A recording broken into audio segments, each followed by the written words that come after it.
நேரிலே நம்ம இன்னைக்கு அனலட்சுமி கிச்சனில் பார்க்க போகிற டிஷ் பார்த்தீங்கன்னா தக்காளி ரசம். இதுக்கு தேவையான பொருள் என்னங்கிறத பார்த்துடலாம்.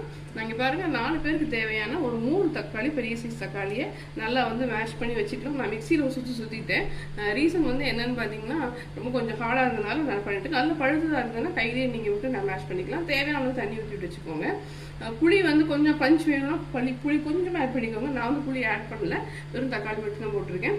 இங்கே பாருங்கள், ஒரு 5 பல்லு பூண்டை இடித்து கொஞ்சம் கருவேப்பிலோட இடித்து வச்சுருக்கேன். 5 பச்சை மிளகா, பாதியாக போட்டிருக்காலும் நிறையா தெரியுது. 5 பச்சை மிளகாவை இடித்து வச்சுருக்கேன். தாளிக்கிறதுக்கு கருவேப்பிலை, ஒரு வர மிளகா, கொஞ்சம் பெருங்காயம். இது கொத்தமல்லி தண்டு இருக்கு இல்லைங்களா, அதை மட்டும் இடித்து வச்சுருக்கேன். அதான் வாசத்தை கொடுக்கும். இப்போ நம்ம எப்படி பண்ணலாங்கிறத பார்க்கலாம்.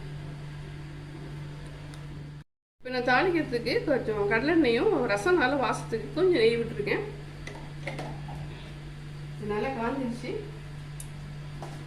கொஞ்சம் நேரம் தாளிக்கிறதுக்கு தேவையான கொஞ்சம் அடுப்பை ஏற வச்சுக்கலாம். தேவையான கடுகு போட்டுடலாம்.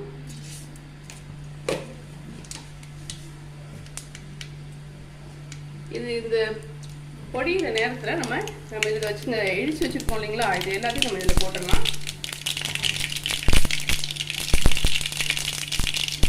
அதுக்கப்புறம் மஞ்சள்தூள் போட்டு வச்சுக்கலாம்.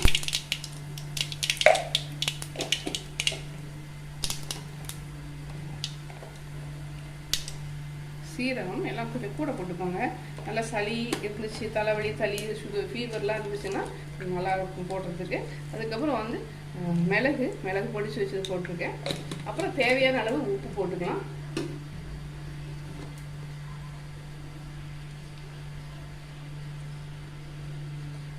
தேவையான அளவு உப்பு போட்டிருக்கேன். இப்போ நம்ம இந்த கரைச்சி வச்சுருக்கோம் இல்லைங்களா, இதோட கலைச்சி விட்டுட்டு இதில் தாளிச்சு வச்சுருக்கோம். இதில் நான் இந்த பெருங்காயத்தையும் வரமிளகாவையும் போட்டுறேன். கருவேப்பிலையும் போட்டுடலாம்.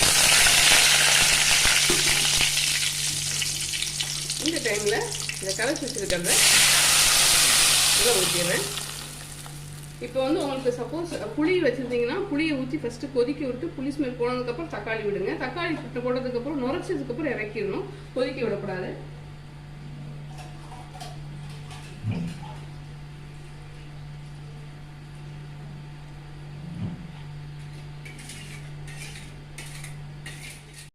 இப்போ தேவையான அளவு தண்ணி ஊற்றி வச்சுருக்கேன். கொஞ்சம் அடுப்பை மீடியம் ஃப்ளேமில் வச்சுட்டு அதை மூடிடலாம்.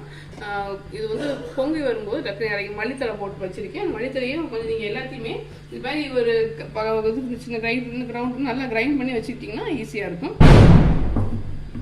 கொஞ்சம் நேரம் வெயிட் பண்ணுங்க. பாருங்கள், இது நல்லா பாருங்கள், நல்லா நுரைச்சிட்டு வந்துருக்கு இல்லையா, அதை நுரைச்ச உடனே நம்ம நிறுத்திடணும். இந்த டைமில் நான் மல்லித்தலை போட்டேன். மல்லித்தலை போட்டு கலரி விட்டுட்டு டக்குன்னு அடுப்பை ஆஃப் பண்ணிட்டுங்க. முடிஞ்சது, சுவையான தக்காளி ரசம் ரெடி ஆயிடுச்சு. நம்ம இன்னொரு வீடியோவில் ஒரு ஹெல்த்தியான ஒரு டிஷ் பார்க்கலாம். அன்டில் தென் பாய். மறக்காமல் என் சேனலை சப்ஸ்கிரைப் பண்ணுங்கள். தேங்க்யூ.